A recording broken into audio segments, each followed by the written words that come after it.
Oke, cek. Assalamualaikum warahmatullahi wabarakatuh. Kembali lagi bersama kami di Umisel Channel. Oke, teman-teman, gimana kabarnya? Semoga sehat selalu ya.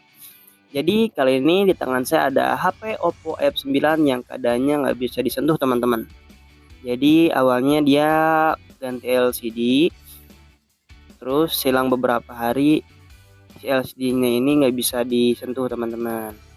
Terus saran dari teknisinya katanya ini perlu diganti LCD-nya karena mungkin ketendet, katanya sih begitu. Karena katanya mungkin sama bapak dibawa tidur gitu kan. Jadi si LCD-nya ini nggak bisa disentuh, teman-teman. Cuman buat saya ini belum tentu LCD ya, karena masih mulus dan ini pergantian LCD masih baru. Jadi bisa jadi antara dua kemungkinan. Bisa dia karena kepenuhan memori, alhasil dia nggak bisa disentuh, jadi kudu cabut baterai kemudian di tempelin lagi, atau bisa juga emang karena LCD-nya yang rusak, teman-teman ya, atau LCD-nya yang bermasalah. Oke, nanti paling kita coba dicabut dulu baterainya, kemudian kita tempelkan kembali, atau baru kita coba garap LCD-nya, teman-teman. Ya, kita coba perbaiki dulu aja sebelum emang harus diganti ya. Yang penting kan sudah tahu keluhannya. Kalau emang perlu diganti ya diganti, tapi kalau misalnya diperbaiki, why not ya? Oke, kita coba bongkar dulu aja.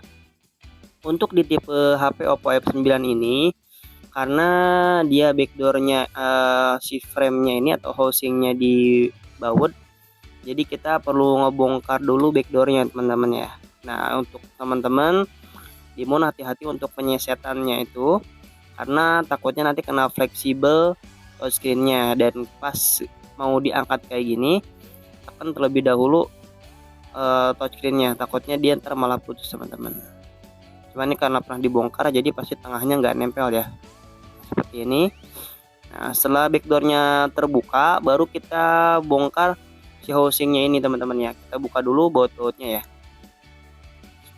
Nah, untuk kasus seperti ini paling banyak terjadi ya, nggak di HP Oppo F9 aja, cuman di banyak tipe HP juga seperti ini. Karena itu dipengaruhi dari tingkat kualitas LCD-nya ya. Karena untuk kualitas LCD sendiri itu terbagi dari ada yang original, ada yang OLED, ada yang in-cell, ada yang on-cell, ada yang OLED 2, ada yang kontras. Jadi kebagi 6 bagian, teman-teman, kualitas LCD itu. Cuman kalau misalkan keadaan yang kayak gini itu pasti dari in-cell ke bawah, teman-teman. In-cell, kontras, on-cell itu paling banyak kasus seperti ini. Cuman emang kalau yang agak mending itu yang in-cell, itu masih mending lah gitu, kayak semi KW, cuman masih oke dia. Dan yang pastinya harga pun berpengaruh ya. Ya kalau mau yang bagus ya saran kita sih pakainya yang OLED minimal. Kalau nggak yang OLED ya yang ori sekalian yang bagusnya. Cuman di in-cell juga udah lumayan. Perbedaannya di mana? Perbedaannya di segi kontras atau warnanya, dari gradasi warnanya pertama. Kedua dari segi ketahanan. Jadi kalau misalkan modelnya yang KW itu kalau misalkan di Samsung kelihatan banget lebih tebal, teman-teman ya. Oke, ini kita copot baterainya, kemudian kita tempelkan kembali, coba kita nyalakan ya. Nah, habis dinyalain, ntar kita coba tunggu ya sampai dia masuk ke menunya, dia bisa disentuh apa enggak. Kalau misalkan udah bisa disentuh berarti emang di softwarenya fix ya. Jadi paling ntar saran dari kita buat customernya, nanti si HP-nya agak di hapus-hapusin lah file-file yang gak penting. Jadi kalau teman-teman pernah ngalamin seperti ini, HP stuck nggak bisa disentuh, padahal awalnya nggak kenapa-napa, ya itu bisa jadi karena faktor internalnya, teman-teman. Jadi kalau internalnya kepenuhan, otomatis dia nggak bisa disentuh, atau kadang kayak gitu ya, kayak stuck gitu, nggak bisa disentuh sama sekali. Jadi perlu di restart paksa atau bisa juga dicabut baterai. Cuman kalau misalnya udah dicabut baterai kayak gini nanti tetap nggak bisa juga, nah, nanti baru kita cek di LCD-nya. Takutnya LCD-nya ada yang bermasalah, teman-teman ya. Nah, ini kita tunggu dulu ya sampai dia masuk ke menunya. Kita baru kita cek, teman-teman, satu persatu. Nah, ini udah mulai masuk. Nah, ternyata emang tetap nggak bisa ya. Tetap nggak muncul. Buat sandinya juga nggak muncul sama sekali. Ini disentuh nggak bisa. jadi fix. Coba ntar kita bongkar LCD-nya. Nah kalau misalkan ini kan modelnya dia baru ganti ya, berarti bisa jadi kalau misalkan hal seperti ini gara-gara lemnya terlalu banyak teman-teman. Jadi kalau misalkan kita model pengeleman ini buat teman-teman yang di tukang servis yang baru, perlu catatan ya. Kalau misalkan pasang LCD lemnya kebanyakan, apalagi di segi bawahnya itu bisa jadi menyebabkan kayak gini teman-teman ya, nggak bisa disentuh. Karena si lemnya ini dia bisa masuk ke dalam LCD-nya, atau bisa juga karena kebanyakan jadi ketekan gitu, kena fleksibelnya, atau bisa juga masuk ke dalam. Alhasil si LCD-nya ini nggak bisa responnya itu kurang jadinya gitu. Paling ntar ini kita seset lagi, kita bongkar kembali, nanti kita coba kita pasang lagi teman-teman ya. Ini kita seset dulu, kita cari celah. Ini karena lemnya lumayan banyak banget ini kalau kelihatan dari luar sih. Jadi kita seset dulu ntar, lalu kita bongkar lagi, kita bersihin. Nah ini kita udah bikin celah teman-teman ya, karena perlu fokus, jadi tadi agak sedikit di skip sama kita. Kalau udah ada celah baru kita seset dalamnya teman. Jadi kita bongkar ulang, terus nanti kita cek dulu. Kalau misalkan pas dicek dia sentuhnya normal, berarti nggak usah diganti, jadi perlu dilem ulang lagi aja. Cuman kalau misalkan udah dibongkar dia nggak bisa disentuh, ya mau nggak mau nanti kita kasih solusi ke orangnya, ya perlu diganti emang. Tapi ya namanya juga tukang servis, kita cari alternatif yang termudah dulu aja ya. Ini kayaknya LCD-nya LCD yang ori teman-teman ya, karena dia udah nempel. Tapi walau alam juga sih, bisa jadi ini emang udah dikasih double tip makanya dia nempel ya. Nah ini biasanya nempel di sininya teman-teman ya. Jadi di dalam belakangnya itu, belakang LCD-nya itu banyak ini lemnya. Kita coba dulu LCD-nya. Kalau misalkan LCD-nya masih bagus, nanti kita lanjutkan, kita lem kembali. Tapi kalau misalkan LCD-nya nggak bagus, dia nggak bisa disentuh, ya sudah mau nggak mau kita ganti lagi teman-teman ya. Cuman kita belum deal sih sama orangnya, jadi cuman kita bilang coba kita perbaiki. Jadi kalau misalkan bisa hargai ya sesuai aja lah. Ini kita nyalain dulu handphonenya. Oke, sudah nyala. Nah, ini kalau misalnya dalam kita samping kita pegang ya, itu nanti kita nggak bisa kesentuh juga sama teman-teman. Jadi kalau misalnya samping-sampingnya kanan kiri kita pegang, terus kita sentuh tengah-tengahnya, itu dipastikan nggak bisa kesentuh. Jadi kita simpan aja teman-teman ya. Sama teman-teman kalau misalkan beli LCD baru, terus dipegang sampingnya nih kanan kiri, nah terus kita sentuh tengah-tengahnya, itu pasti nggak bisa disentuh teman-teman. Jadi perlu disimpan lah gitu, jadi biar rata. Kalau nggak pegang bawahnya baru kita sentuh, baru itu bisa kesentuh tengah-tengahnya teman-teman ya. Oke, ini lagi booting dulu ya, kita tunggu sampai masuk ke tampilan menu seperti biasa.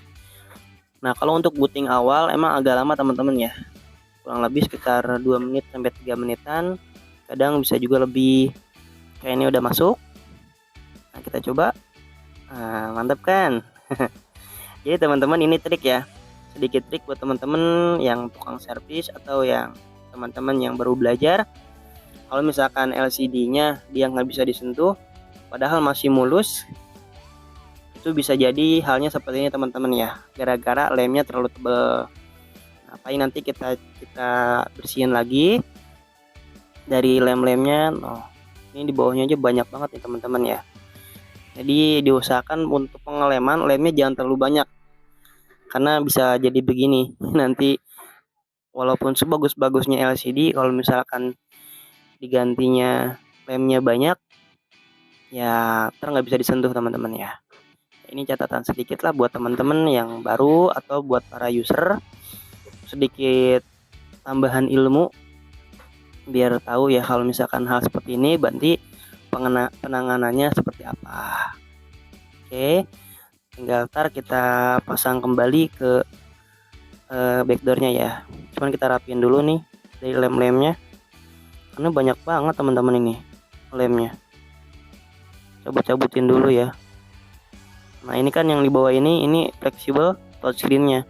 Kalau misalkan di situ kebanyakan lem, ya otomatis dia ntar nggak berfungsi.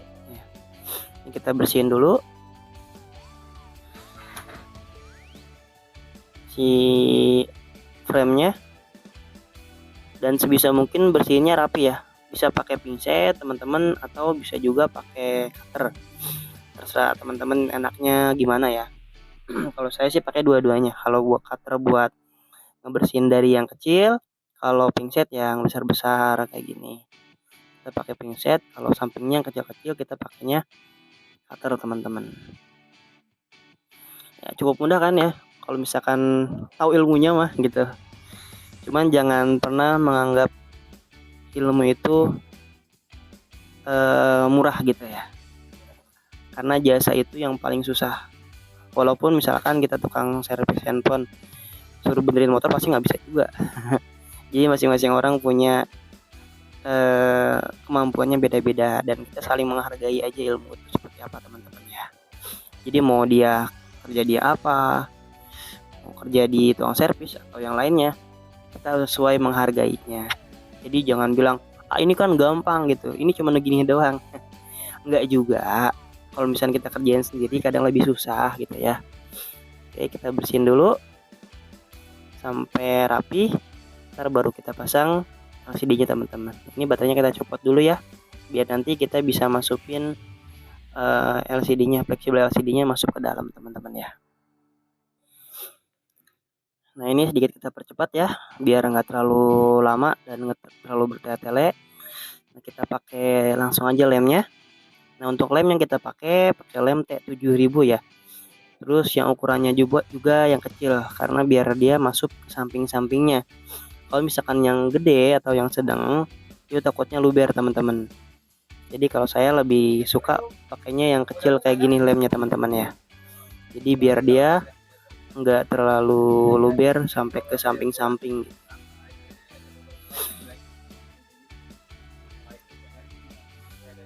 Terus sebisa mungkin rapih teman-teman ya. Jadi jangan ada yang sampai masuk ke bawah atau ke bagian dalam frame-nya. Nanti takutnya seperti tadi ada keluhan di touchscreen-nya, pas dibuka yang ada malah ketarik gitu si LCD-nya, ntar yang ada malah ngeblank. Jadi sebisa mungkin jangan sampai ada yang masuk ke bawahnya atau ke bagian dalam frame-nya. Oke, ini udah rapi, tinggal bagian atasnya kita lem.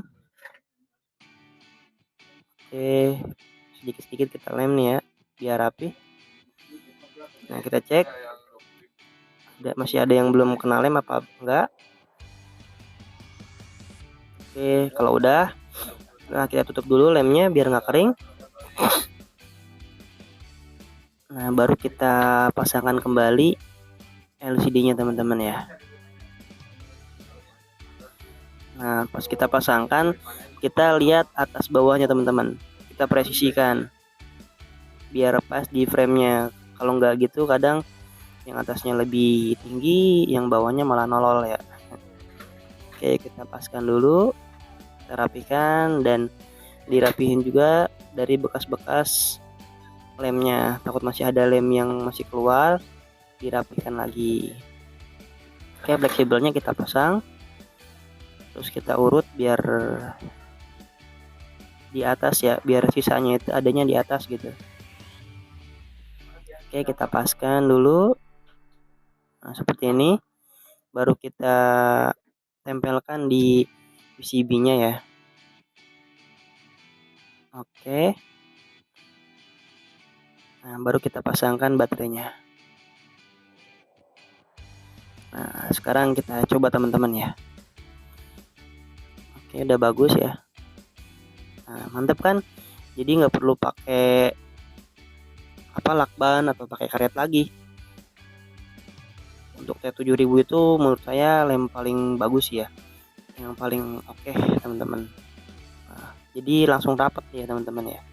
Jadi paling sisa kita tinggal menyisir aja sisa-sisa dari ininya, lemnya, biar rapi. Terus yang punya juga puas dengan hasil kerja kita. Pastinya orang pasti baik lagi kalau misalkan kelihatan kerja kita bagus ya. Oke, kita tunggu nih sampai dia masuk ke tampilan. Nah, ini agak kita percepat ya. Nah, udah masuk. Nah, sentuhnya juga udah normal kembali. Nah, jadi seperti itu caranya teman-teman ya. Untuk pengecekan LCD kalau misalkan dia nggak bisa disentuh teman-teman. Oke, semoga bermanfaat video tutorial dari kita. Jangan lupa bantu like and subscribe, dukung channel kita biar lebih berkembang. Assalamualaikum warahmatullahi wabarakatuh. Terima kasih buat teman-teman yang sudah menonton video kita.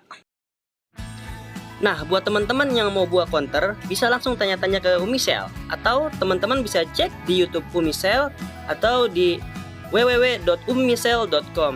Khusus buat teman-teman yang mau buat counter atau yang mau upgrade counternya, Umisel bisa COD seluruh Indonesia atau bisa juga transfer.